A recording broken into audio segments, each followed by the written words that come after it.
how do you see the idea of leadership? What makes for a good leader? So let me first begin by saying how, before I get on to how do I spot a leader and what are those attributes of a leader, etc. I think if I reflect back, first of all, I must confess that you might already know that I'm an old man. And when you're dealing with an old man, you get a lot of advice. And as you know, advice is one commodity where supply exceeds demand. Okay, so bear with me if I do say some things. So if I reflect back 50 years ago, my career, did I know that I would become a leader? The answer is no. Did I dream I would become leader? Question mark. I'm not sure. I was told I was a happy-go-lucky guy. So it's not, I'm not one of those guys who thought, okay, I must become X and I must aspire to do that. You have a structured programs, you have intern park, no such thing. And I've been across the country. And then you start, you reflect back, you start analyzing, how did you become a leader? How does one become a leader? And when you are in an organization where there are more than 300,000 people, and you are in a profession which again is more than, now today 300,000 people. So whether it's your organization, whether it's your profession, or whether in society, how do you stand out and become a leader? Okay. The first thing, I mean, it's not that I went through a structured program, but a realization dawned that when you looked around, there are people with positions and titles, but nobody listened to them. There are people with no positions and titles, and you listen to them. It happened more so because I used to play a lot of cricket at very high levels. And you have a person as a captain, but you will find there are others in the field giving instructions. You see it today also in the IPL and in other things. Some naturally gravitate to a leadership position. Then you start thinking, what is it that makes a leader? First, what does not make a leader is leadership is not position or title. And in the organization, when I grew up the ranks as a trainee to being finally onto the global board of Deloitte, it's not a small achievement. However, it meant at each stage, there are enough people around who can take your place. There are enough levels above you, and there are enough geographies around. It is not one place. And there are different people with different skill sets also. And of course, the environment keeps changing, etc. And added to it is the dimension where the grass on the other side looks green. There are different organizations where you can go to, right? But the thing is, the fundamental thing is you need to first stand out.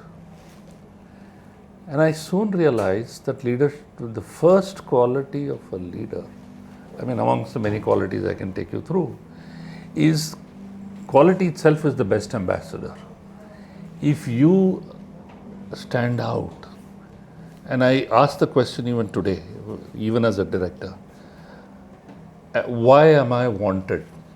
Is it because of my position as a director am I wanted? Why am I heard? Why am I listened to? There must be something, I should be relevant. Of course, I should be reliable, and therefore that is quality. But the key thing is making yourself relevant to others. Then people gravitate to you. And whilst you do that, the second quality of a leader is to remember that it is not authority but influence which determines a leader. Your ability to influence people above you and below you, and those along with you. All sides, you work with influence, and how you influence, and we can talk about that. And the third quality clearly is humility is the quality you need to have. You need to be humble, and I'll talk about certain other qualities which every individual need to have. But most importantly, a leadership should have empathy, feeling being able to put oneself in the other's shoes. You can never succeed as a leader if you think only about yourself. You should think about whom you're dealing with. And all through my life, I did three things: observe, absorb, and adapt. You observe all the time. You're observing people, you're observing events, you're observing actions, and then you absorb what you think is the right thing, and then you adapt. Even with my bosses, I would always wonder, why is it he can find this, why can't I find it? I'm staring at those sheets of paper every day, those numbers. What is it? Is he so brilliant? If he's so brilliant, or do I reconcile myself saying my IQ is low? Or do I work to improving myself to say, how can I do what he does? And that is important, that is, I'll pause here and I'll take, there's a lot more I can speak about. So I think this is great. So I think we've got some just set a foundation. Contours of what leadership means, more influence than control, and so on and so forth. But in the path to becoming a leader, so one is once you become a leader, what you become. But a lot of us here are saying, okay, how do we climb the ladder, right? How do we get our next promotion? How do we take our boss's job or super boss's job, and so on and so forth? So how some things on how do we build stakeholder management? How do you find mentors? How do you prepare yourself for leadership? Yes, that's right. And that's the last sentence you made, you spoke about, is the right thing. You don't seek a promotion. You evolve into that level. You evolve, that's when, otherwise they will say he's reached his level of incompetence, he or she has reached the level of incompetence. Because it's only in the army or in government that based on time, even in army, it narrows up, right? Everybody doesn't become a general. So that's why I said quality is important and to be spotted, and there are many other qualities I'll talk about. But you have to accept the fact that leadership is not by right but by evolution, and you have to evolve yourself. And for that you need to look into the mirror and say, and to illustrate, every birthday is not a birthday where I would cut a cake. Birthdays are days for introspection. 1 year has gone by. Where am I? Where was I last year? How many more people do I know? What new knowledge have I gained? Where am I in the organization? Am I going up or down? People, and the focus has to be on observing and absorbing and adapting yourself, not so much as he's been promoted, she's been promoted, he got a raise, I didn't get a raise, and then start, feeling depressed and fighting for it, as much as analyzing as to why he or she. There are enough situations where others undeserving have got a raise. There are enough situations where undeserving are also leaders. But we have to realize leadership also involves sustainability. It is, you have to be able to sustain yourself as a leader. You can become a leader, but to be able to sustain yourself. And those who sustain themselves are in a position to influence even after they are not in that chair. Even after they retire, people reach out to you. That is leadership. Those of you who watch cricket, if you see clearly, you have a Rohit Sharma, I have nothing against him, and Mahendra Singh Dhoni, correct? Now somebody drops a catch. Rohit Sharma makes a face, and you can see he's extremely unhappy. You see Mahendra Singh Dhoni. He knows, whatever he may have to say, he'll say in private, but he realizes to err is human, and we have to go on. You can't undo the dropped catch. You have to go on. Whereas Rohit Sharma has a scowl on his face, and then clearly everything, each one of us in this room, whatever we do is contagious. Joy is contagious, sorrow is contagious. If we smile, all will start smiling. If we have a joke, if we start brooding, all will start brooding. And quality of a leader transmits, correct, all the time. So it's what you transmit makes a lot of difference. Do you transmit cheer, or do you transmit sorrow? Do you transmit wisdom, Or do you transmit ignorance and as a leader say, I don't care, it's not my job to teach you, do what it is. It is the first quality of a leader, and coming back to how I grew up and how others is, why I spoke of quality, is for leader to be successful, to become a leader, you have to be first good in what you do. And that is a constant movement. Otherwise, in other places, based on time, you may go up. That's why I said when you have to evolve into that position, it means you have to jettison some things which you are doing, which is of that level, which is one level lower or two levels lower. When you go on to a leadership level, it's a different skill set which is required. As you start in an organization, maybe it's 80% technical and 20% leadership to some extent. As you go up, it will be 80% leadership and 20% technical. But you should have proved yourself at every level by your competence. Because to be able to lead, you should be able to show if required. It's not that in every situation you need to micromanage, every situation you need to peer over the shoulders. If you're asked, you should be able to demonstrate. That's why great leaders, even cricket as an example, are good players first. Then they consider it's not purely leadership skills which matter. Having said that, it is also important for a leader, two things are important, amongst many others which are. One is to be able to take failures. There is nothing in life without ups and downs. There will always be ups and downs. Are you prepared for failure? Do you have that level of patience to become a leader? Have I done mistakes in my life? Sure, I have done mistakes in my life. Have I been forgotten in promotions? Yeah, sure, I have been forgotten. But I could have said, oh, I'm leaving this organization, this has forgotten me. I stayed with the organization for 45 years. And there have been ups and downs. And there have been situations where people who were my bosses I became their bosses. You can imagine what it means for that. If somebody who's been your boss and you looked up to is today your boss, because you have evolved, but then it's how you deal with those persons matter a lot of things. The second thing, which is extremely important, and we tend to ignore that, is leaders need to take all what in accounting language we call all the debits and own up for flaws, then pass on the credits. A classic example, you must have heard this, was Satish Dhawan, who was the head of Indian Space Research Organization, right? When the first launch of the vehicle called ASLV, I think it was, they derogatorily called it always sea landing vehicles because it went up and fell into the sea. So the press conference, he was asked, how did it happen? Who's responsible? Are you going to take action? He said, I'm responsible. 1 year later, when it was successful, they asked him, oh, so you are responsible? He says, no, I'm not responsible. Ask them, how did it happen when it was successful? That is leadership.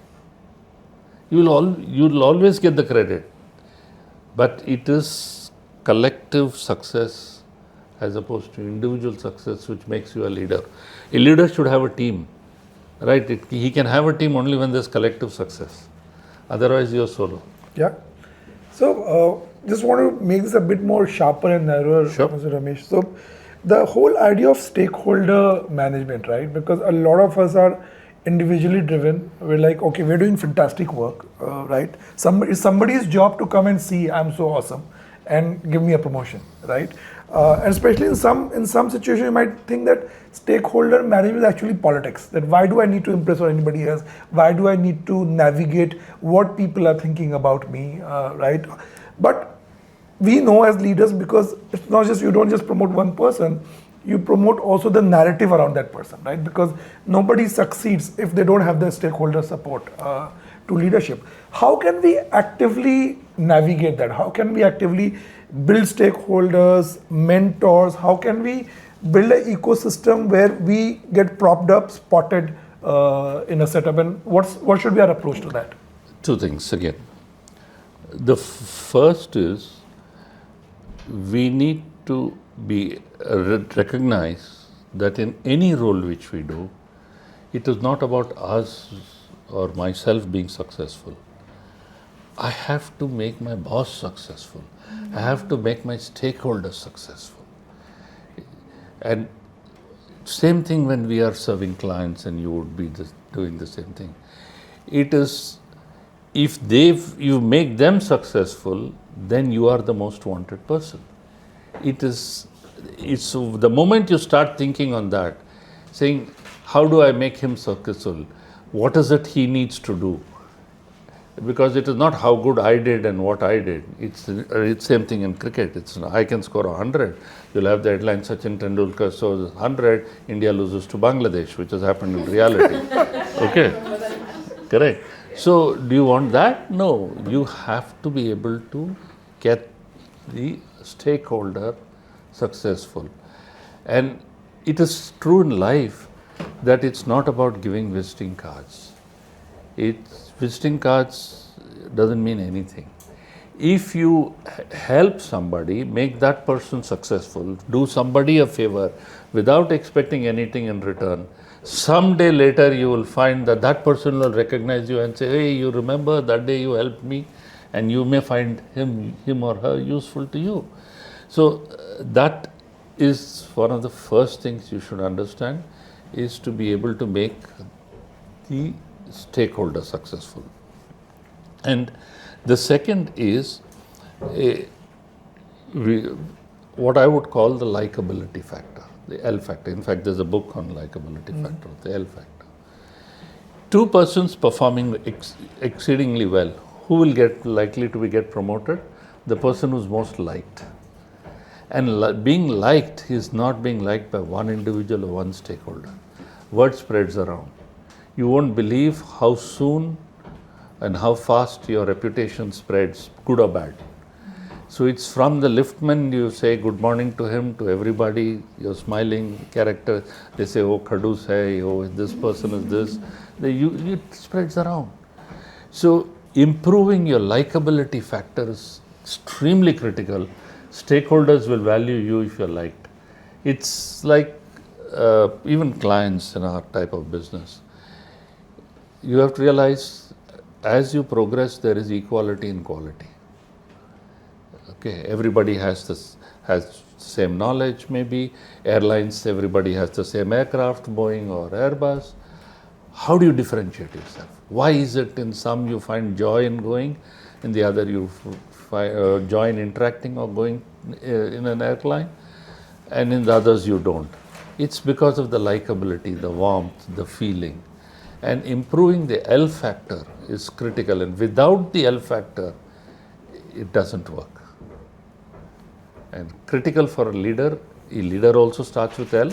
You also need to be likable as an individual. Yeah. And yeah, sure. Go ahead, sure. So, I very often I keep thinking leaders, how leaders' quality, because I have seen many leaders who have been very khadus. Some leaders have been approachable. So when I think about myself, if I'll become a leader. So can I pause you here? So you use the word leader. So, and you use the word khadus, right? Now, was the person a leader or a title, position with a title, person with a title? He was a leader. He is a leader. Heading the whatever. Heading is the title. Position. Position doesn't make a leader. Okay. You have to have that realization. Position does not make a leader. Means sustain, and you can identify. Narayan Murthy is a leader. Ratan Tata is a leader. Okay. Yeah, it's even after Ratan Tata quit, wasn't he the most respected person? Yes. That is what makes it. There are so many others who succeed and fill up that chair, and therefore don't confuse corner office is not leadership. Leadership is your ability to first. Okay, one more quality, as you spoke, is about earning respect. The most respected person is more likely a leader. Then you respect a person because of who they are, that is the character, what they know, which is knowledge, where they have been, which is experience, whom they know, which is the relationships they have, okay, he's so well connected and what it is, how they feel, which is what they transmit to you, and finally, ability, what they can do. So when you look at all these characters, then you say, these are the characteristics of a leader. Just ignore positions and title. Sustainability. Now go ahead. No, so that's what I used to So think Khadus and a leader more likely won't sustain as a leader. So I was like, for me, I was connecting the leader as a position, okay, for me, a leader is that who is at the highest position. We all are like. Yeah, Donald Trump is a leader. Yeah. Is he the most liked? Yeah. So By some, of course. no, no. No, but you're saying no. You are in the other camp. So when I feel right now, yes, I'm leading a team. So but as you said, if a leader, yes, I'm if I'm a kind, empathetic, sympathetic, and all. But does this quality take? It sometimes becomes to a disadvantage, right? No, you need both. Because You see, when I say these qualities, it's not only being goody-goody. Right? You should be able to guide. You should be able to be direct. You can't always sugarcoat. If you have to be direct and point out of flaws. And how do you earn respect? By trust. So long as people trust you that you don't have an agenda, you are there to help them come up. And typical of a leadership is a leader should disrupt himself or herself. I can't go up unless I make myself redundant. If I make myself, shall I say, indispensable, why would somebody promote me? No, she's there, she's very good, let her continue. That will be the mindset, right? Instead, if there are 3 persons you have trained, they will say, look, great, this is leadership skills. A leader is not about just having followers. A leader is about developing other leaders. And that is where you need your team. It's not about everybody will listen to you if all those characteristics which I listed you have, including that knowledge, your ability to do certain things, and being able to pull them up to your position. Yeah, I think if I may just add to it, I think in our business, for example, right, we are a creative industry. And in our business, when somebody is putting an idea on the table, you're putting a bit of yourself on the table, because somewhere the germ of that idea has come from your childhood, parents, relationships, the life that you've lived, right? And so if you're presenting an idea or a strategy or a creative piece, it is very hard to separate your work from yourself, right? And if somebody says this is shit, this is terrible, you'll take it on yourself. It's an affront on yourself because you put a bit of yourself on the table. And therefore we have this principle, at the same time you cannot not give feedback, right? You have to give feedback. And therefore we have this principle of being hard on work and not people, right? So for us as leaders in the creative industry, it's very important to separate that we are reacting to what's being put on the table and not on people. And very important when you're giving feedback or talking to people to make them feel valuable as individuals and persons. At the same time, be very, very brutal if required or candid for the commentary on the work, right? And it's as much the responsibility of the recipient of the feedback, and you have to groom everybody on that, as much responsibility on the person who's giving the feedback to make sure that you comment not on the person but on the work.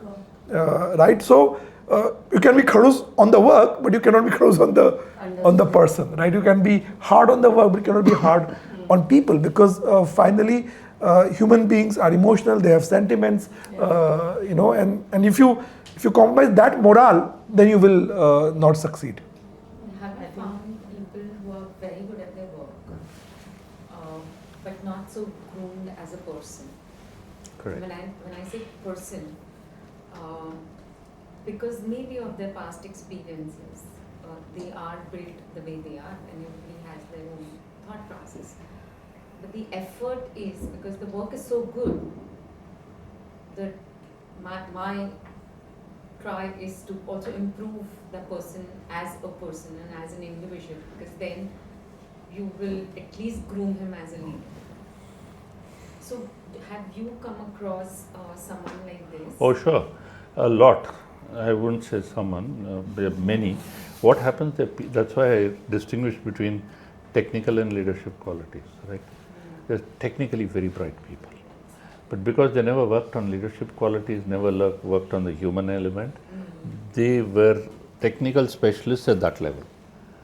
So they never are useful in other parts of the organization, they're never useful even higher in the same organization. And because they are not developing other leaders, because they're incapable of developing other leaders. And then they get frustrated, but they are the most brilliant. And some of them, okay, let me start with giving you an example. Professor Clayton M. Christensen, who's a Harvard professor, who's no more now. He was on the board of TCS also. He's written a book, How Will You Measure Life? Or something. Now he reflects back in that book 35 years ago when he was a student in Harvard. Now Harvard, as you know, has the best of the students. Everybody, all those who enter into Harvard, high quality. Everybody receives high quality inputs. So all start at the same level, high quality inputs. He says 35 years later, where are my classmates? And he starts analyzing. Why is it somebody is a Fortune 500 CEO, somebody is in jail like Jeff Skillings of Enron, somebody has a failed marriage. Very interesting. He classifies into resources, processes, priorities. That's a different subject altogether. But you must remember that when you start off in an organization, it's highly likely, and that's why when I said my bosses became my subordinates, is you all may start with same level of qualifications or skill sets. It's what other qualities you add on to yourself which makes you stand out to be spotted. And then you'll find 10 other people will be coming to you because you are the one who can solve the problem. You'll always be surrounded by people. A pure technical guy is never surrounded by people. And you'll find a leader is a magnet for people. And that is why all those traits are extremely important. You'll find, and it's not that leaders are born and not made. It's people can become leaders because something reconcile themselves saying, I can never become a leader. If you start addressing those qualities, and I was telling an example, Pace University in US once carried out an experiment. They took 24 students from college and put them in jail. 12 they made prison guards and 12 they made prisoners for 2 weeks. 2 weeks later, those who were made prison guards became rude, abusive, sadistic, everything. 12 who were made prisoners became meek, submissive, lacking in confidence. So an environment can shape you. Surround yourself with people who have leadership qualities. There are hundreds who will come to you with a shoulder to lean on. And you can cry, they'll pour their woes on you. Again, I'll give you a book if you want to read. It's called The Law of the Garbage Truck. And it's about, they'll dump garbage on you, you dump garbage on them, but doesn't serve any purpose. It's how the company you keep. Our parents used to say, oh, bacha bigad gaya because he's in the wrong company. The reality is they influence you, right? As much as you try and influence others. So if you surround yourself with leadership type people early in life and constantly distance yourself from those who are pure technical and no leadership or human skills. In organization, you can't say, I won't sit next to him or her, but it's a question of whom you access more and how you gravitate. So then you get spotted. I put my question again. Yeah. I have a team member, let me be specific, who is very good technically, but I want to groom him as a leader. So my question is that I don't want to not put efforts on a person, but give him a chance. And of course, if he doesn't succeed, then you have to be blunt sometimes. Yes. Not on people, but hard on work. Correct. Saying This is the example you gave. Rightly these said. are facts. I mean, that I would not be able to promote you because of these qualities. So again, I'm asking you this question. People perceive you differently then, but I think the clarity is there. But do you think we can groom such people, or sometimes they are like this and they don't want to change? Yeah, sometimes they are like that. You They are. can't, there are some who you cannot groom. You can't convert all donkeys to horses, Yeah. but you can definitely make an effort in trying to do that. Again, it's all DNA, right? Yeah. And they are with you in the office in a certain number of hours, but they also have a home environment, they also have a childhood, they have a different makeup. Up to a stage you can, but it's also, as the usual statement which is made, you can take a horse to water but you can't make it drink. You can make that effort, but or you should make that effort for everybody, and it's about collective success. I feel sad, and have I not been able to, or have I not failed in making certain people leaders? Absolutely. There are people who have stagnated. Even now, I've had enough sessions with them over the years, telling them what it is, but just no way. Because I repetitively spend. And there are people who have multiple levels below them, who have gone way above them and have reached higher levels.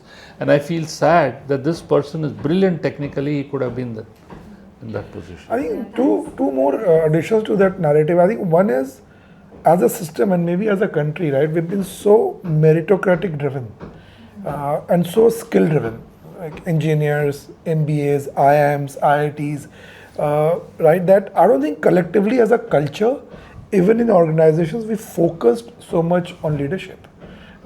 Right? When I did my MBA, I don't remember many of the courses on leadership. I did everything on statistics and marketing and accounting, and some of it already knew, but I don't remember many classes on leadership, right? For example, in my organization, when we promote people because they've done very, very well in secretive, or they've done very, very well in account management, or they've done very, very well in strategy, right? And as Mr. Ramesh was saying, once you get promoted to a leader, you're not just only supposed to do creative or strategy or client management, you're supposed to manage morale, narrative, right? Build respect.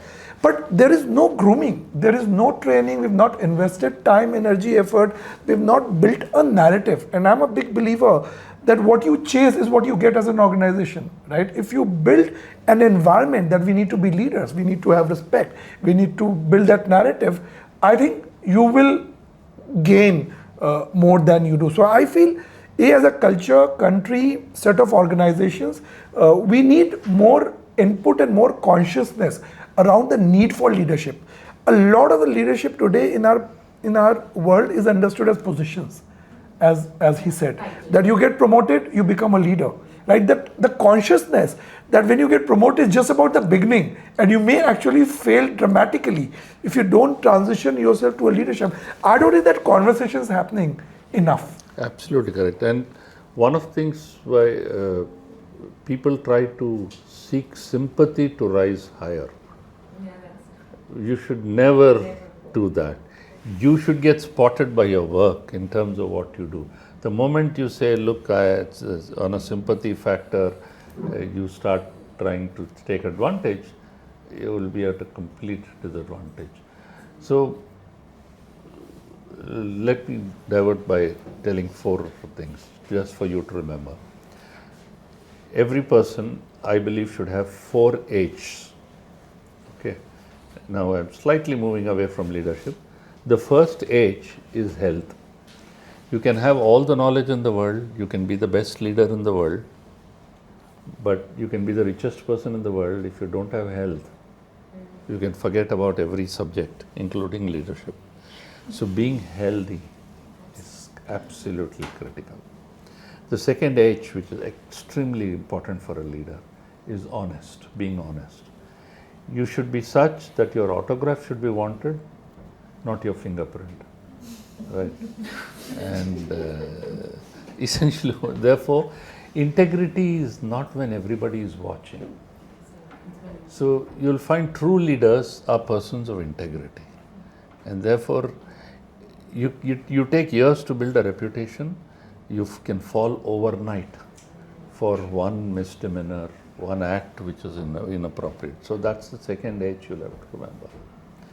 The third age is being human. We make a living by what we earn, but we make a life by what we give. So whether you're giving in kind, you're giving in knowledge, by giving others, it's about helping others, it's having that human element. I don't have to elaborate, which distinguishes the.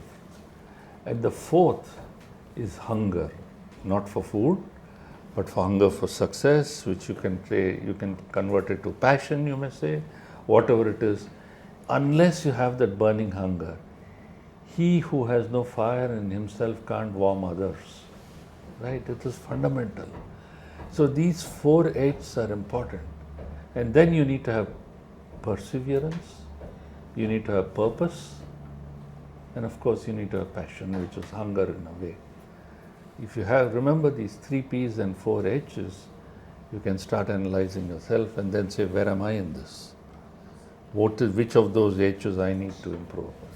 Yeah, very interesting. I do want to bring this conversation to the idea of women in leadership, because we can't ignore the fact that it's not easy being a woman and making your place in an organization, because traditionally most leadership positions have been filled by men, right? Women have additional challenges of home, childhood, bearing a child, being able to manage extra work hours, being able to manage judgment. You should dress like that, not dress like this. Should they bring all of themselves to the table? Should they begin to groom like men? So what would we talk about women, and how should they show up? What should they think about themselves to grab the leadership positions? No, it's a brilliant question, I think so. And this is very critical. I know the room is full of women here.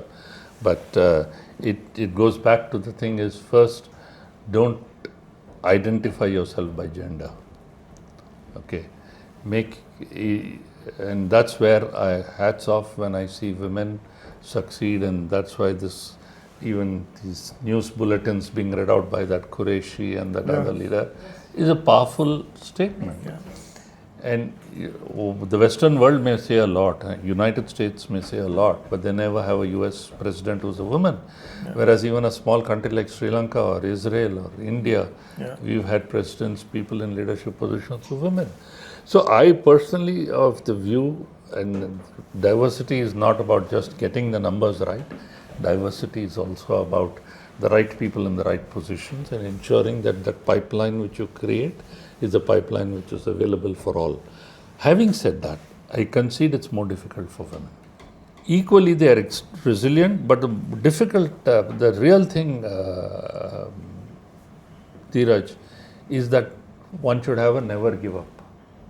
You should have belief in yourself, that despite all of this, I know what is expected of me is more than what is expected of him, but I'm not going to give up. And get on to that. That is a completely different example I may give. Is a lady called, and I met her and I've heard her speak, Ramesh Sinha. She was a national football player or whatever it's right. Thrown out of a train, lost her leg. Yeah. Whilst in the All India Institute of Medical Sciences, she said, she decided she'll climb the Mount Everest. Now, a person who's never climbed a flight of stairs, wanting to climb Mount Everest with a leg missing, she did it. That is what you all need. That is one of the biggest, most important qualities apart from technical, because the bar for you to prove yourself is higher than for men. Unfortunately, that is the reality, whatever you may say. If I may ask Yeah. a question, how do you, there's one portion of never giving up, which you have to keep motivating yourself. But as a man, why I'm asking you this is, if you have this difference of, you have a position which is much higher than what your spouses have, and you're staying in the same house, what are the emotions that you have to be I don't know if you understood. Okay, it's the same. Yeah, I understood your question. It's the same in office as well as at home. And that's where I go back to the original statement I made. You never make the other person feel inferior. It's always important, whether it's your boss, you should make that boss feel superior. Reach out saying, even though you know the answer, even though you may provide the solution, make it as if he has provided the solution. So do you think it's a very Indian thing than a very... It is an Indian thing. No, true. It's a lot more Indian. Not necessarily. Because you're actually satisfying a man's ego. Well, it's a man's or a woman's ego. It can be either way, both. All I'm saying is, at any level, don't push down. Indian thing, and you're right about India. One of the things in India, and which is not there in the Western world to that extent, is loss of face. Yeah. In India, we say loss of face. In public, you don't criticize your boss, even if he's talked rubbish. Yes. In the Western world, it's more direct. The Japanese are even more, there's the expressionless. Yeah. Correct? Completely expressionless. Yeah. So a follow-up question to what you just said. So you said that, give the credit to your boss, or, that's all fine, we work and we give the credit to the boss, and you do the entire... Boss or somebody else, Or don't anybody, seek yeah. credit. Yeah, don't seek credit, fine. But some who are actually leaders, because it is also the designation you have, the boss can be at a designation holder or he's actual leader, depends on that. Some who has, who's an actual leader, he will know what it is, and he will give it up to you, back to you. But if a person is not an actual leader and just a designation, he will... Let him keep. Yeah, Doesn't he will matter. keep. So then how do you make your position visible? Doesn't matter. Short term. That person is not going to be in that position for long. The word will spread around. You get spotted because of the work you do. Then he will be asked 2 more supplementary questions you won't be able to answer. He will say, I'll have to ask. Yeah, I think the question probably in the room is that despite doing everything that you're doing, right, what if you have a boss who's an asshole? I mean, what do you do then? Let him be. He's not going to be long. He's not. And then, yeah. So actually, I think just picking up from what she said, he could be an asshole, right? Yeah. But there is also a possibility that he or she is probably not aspirational enough. Maybe your dreams are bigger than Correct, what but your boss has. life is not about having only the boss. Right. It's about connecting with people. It's more being known across. You see, in the organization, people ask me why I was successful in my organization. I said it's not just organization. First is, in your office, your function, what you're doing. Let's say in my Deloitte, I was audit, for instance. In my office, let's say it's a Mumbai office or Hyderabad office. In my audit, I have a boss, I have a function. That is narrow function within an office. Are you known in the rest of the office? Is the first question. Second question is, are you known in the rest of the geography, which is India? How do you get, you can't become a leader just by, just like that. Because, I'll pause here and come back to the same thing. I once went, when I was in Dubai, I went and met one of our former CFOs of a client whom I would serve. So I went and asked him, I said, you have dealt with Deloitte when you were in India. How do you see the big 4? Which would you prefer? So he gave a very interesting answer. And he said, look, if it were for audit, I look for scale, I look for brand, I look for all of it. If it's for tax, I look for the person who has that knowledge. Yeah. If it's for consulting, it's the same way. I said, we have all of it. He says, but how do I know you have all of it? Where have you showcased it? I'm not asking you to advertise, but the more you are known and showcased, then only that person can spot a gem, right? Otherwise, if it's hidden in a bank locker, you can't spot a gem.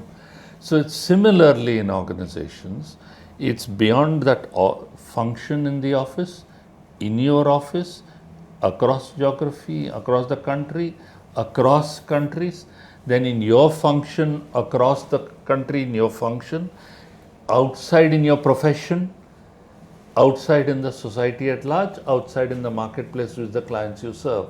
or whatever you interact with, depending on what role you are. Each of these you need to build yourself.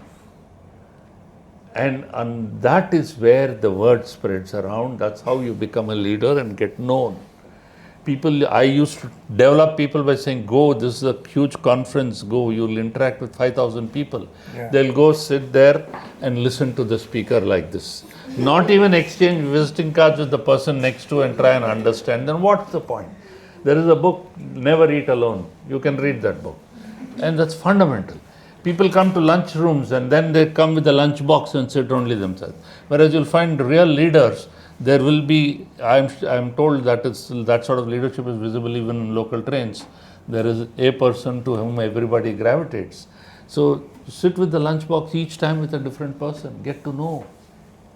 It's that connect. You can neutralize your boss easily. I think the terminology to use is enrollment, right? So you enroll whether people at home or at work into your success. You make them feel that they are contributing to your success, and I think that changes begins And to you change get again. known through the conversation. That's why I said the gem gets spotted. You get known. You're not advertising. But the more you connect with people, that's it. It's very easy to get lost in solo. And that is why I urge each one of you, it's to work, to get outside of your work, social service organization. How do you meet people outside your organization? You could be in any social service organization, a Rotary or Alliance or any of those. You're meeting from people from different walks of life, different society, different levels, cutting across levels also. And if you are a member of those, you can go to any club anywhere in the world and go and attend a meeting. And then say, I've come here. There are exchange programs. There are a whole host of things. So, incident, you can be selfish enough to say, yes, it benefits you, but it also transforms you. I was an introvert till 1980s, till I joined the Rotary Club in Calcutta. And then I realized that who's who are there in the club. And I was feeling I had an inferiority complex. But much later, no, the same people seek out and reach out to me. And it's that open, it needs to open up. Then I realized the power of connect. Yeah. Yeah, I mean, I'm like, so yeah, Yes. Go ahead, yeah. Both of you, go ahead. So as a leader, right, how do you stay motivated? Because a large part of your job is to motivate others. Correct. And every day you can't have the same level of energy. More so limited in the age of social media where you're consuming so much negative content, and in a profession like ours, which is PR, where you're dealing with only problems of people. So how do you yourself stay motivated and then motivate others? Good question. Again, excellent question. And that's why I said the most important question I ask myself is, why am I wanted? How will I remain wanted? If somebody doesn't want me, then I'm not motivated at all. The more people reach out to me, I'm very happy. Second, I also made the point about transmitting. You may not agree with me, but I always feel that you should be dressed like a leader. And you transmit a quality. In Hyderabad, we say, "Upar se sherwani, andar se pareshani."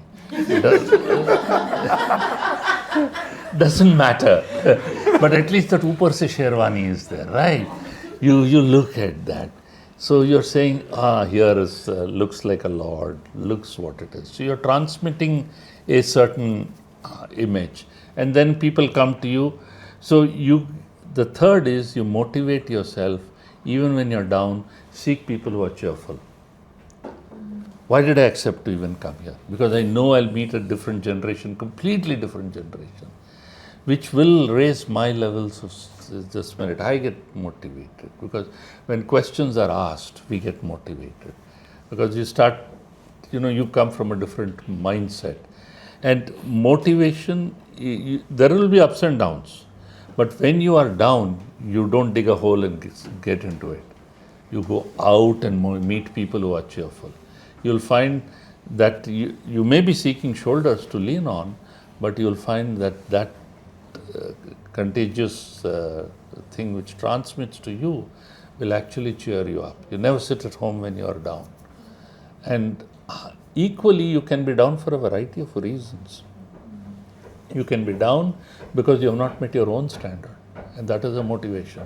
I'll again tell you a story. In the 1980s, I had a boy working who was doing his CA, and we were doing well. One day he had such a sad face, very sad face. There's some Parekh, his name is, I forget his name. So I said, why are you so sad? You know, CA, I told him, I knew the results had come, CA results. So I told him CA means come again. So you keep writing, don't worry, everybody writes multiple times. So it's okay, don't have to have a long face. Inside joke. No, really. Every 6 months there is an exam, you can write again and again. 12 attempts finally you can have, or I don't know whether they've reduced it now. So I said, look, that is the reality of CA, so don't worry. He said, no sir, I have passed. I said, then why are you sad? Why are you sad? He said, no sir, I got second rank. He's always got first rank in his life. And the guy was in tears. So you set standards for yourself.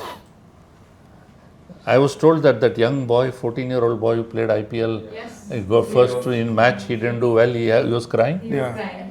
He set standards for themselves. So motivation, you can sometimes be down, but surround yourself with people who are.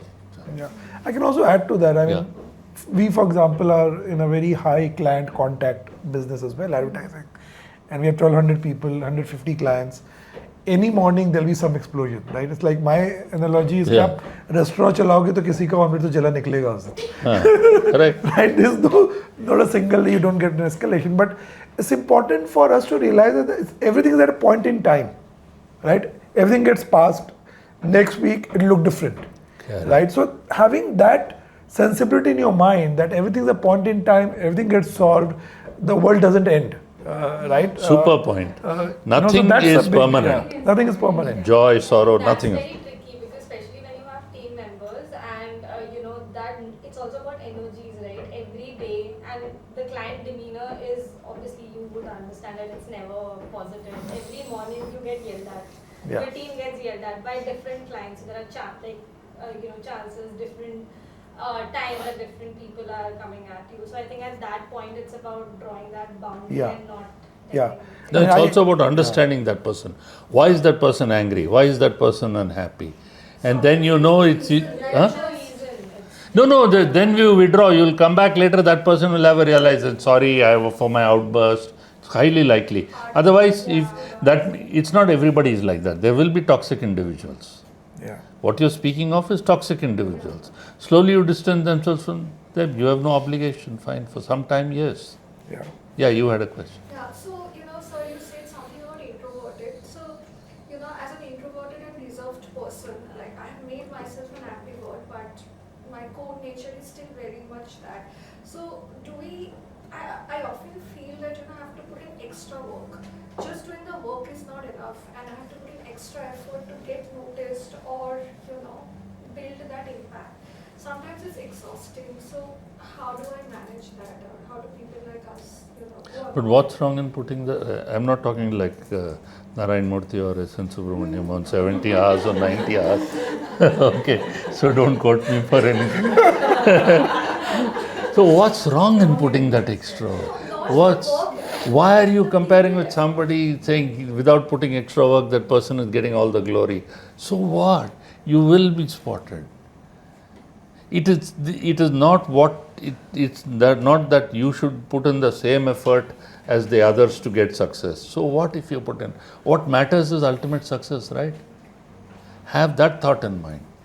Not all are the same, and comparisons is what hurt us more. Everyone is walking their own journey. Yeah, exactly. All are definitely not the same.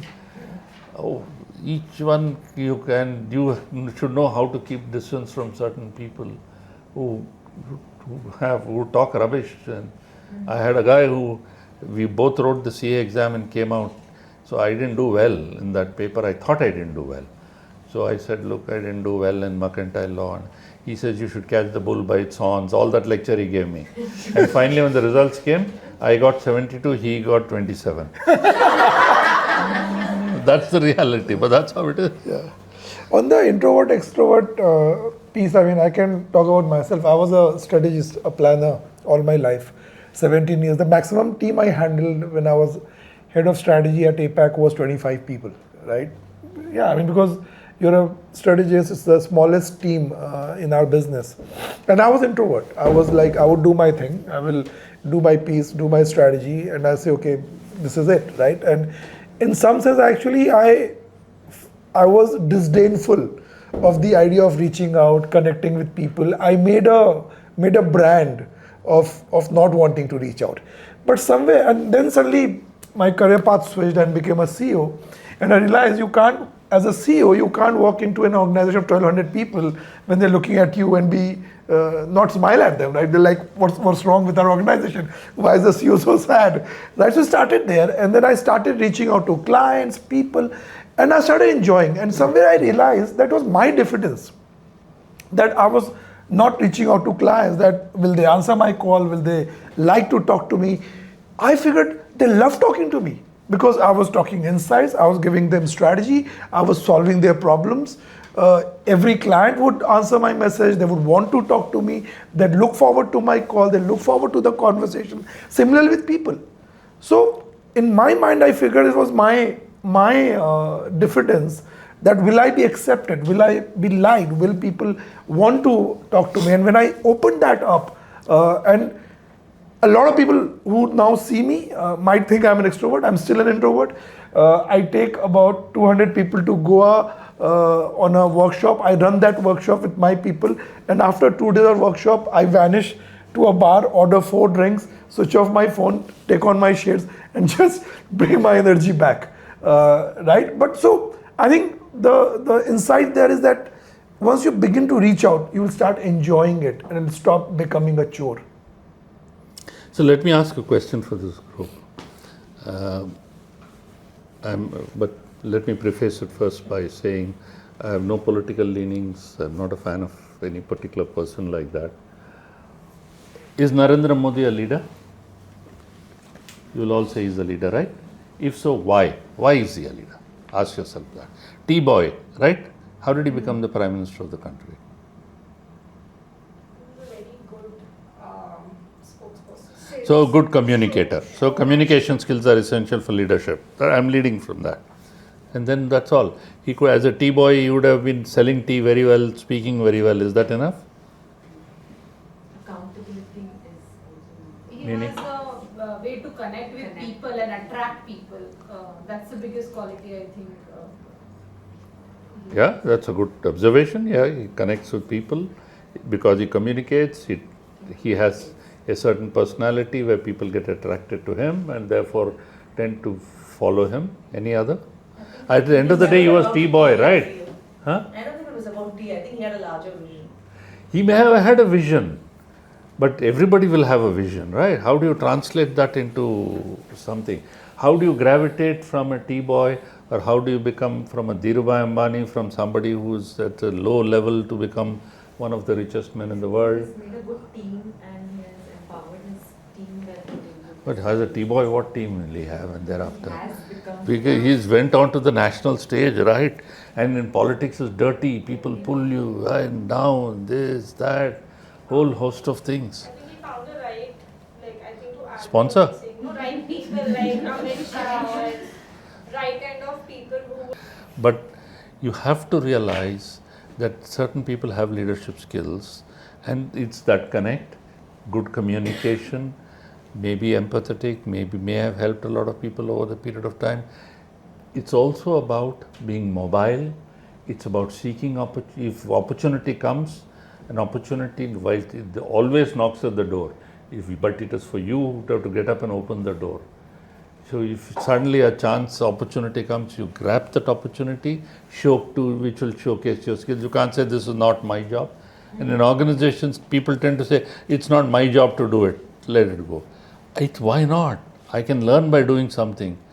And that people who start doing that, going beyond, will become natural leaders irrespective.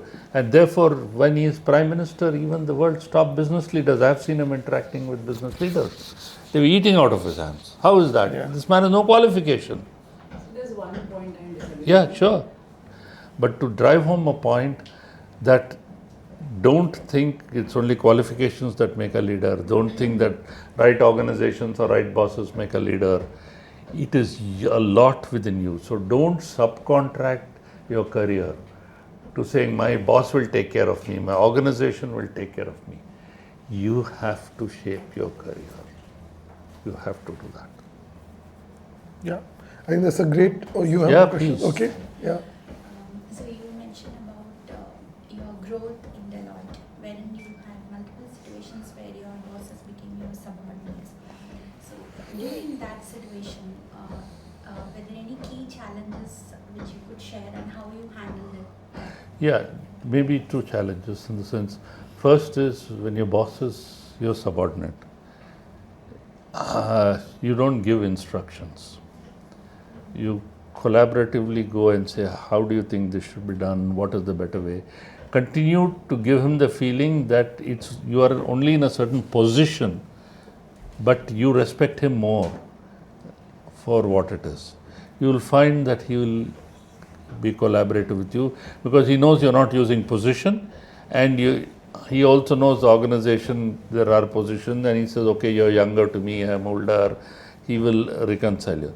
The second is, which is the most difficult, is when mistakes are made. That is when you don't point out his mistake, but point out things, somebody else has made this mistake, what do you think, how do you think we should correct it, and all that. Then he will realize, he'll say, no, I too, I think made this mistake, and all that. So it's how you pass on that message, how you deal with seniors. That is important. So continue to give that respect. To earn respect, you have to give respect. And a core quality for a leader is earning respect and being respected. Amazing. Thank you so much. It was a Thank Ramesh, you. fantastic conversation, very deep, enlightening. We are so lucky to have you, to have all No, the I should nuggets. thank you. Thank you all of you for being very Thank you interactive. for all the questions. Thanks. Are you having lunch? Are you feeding us?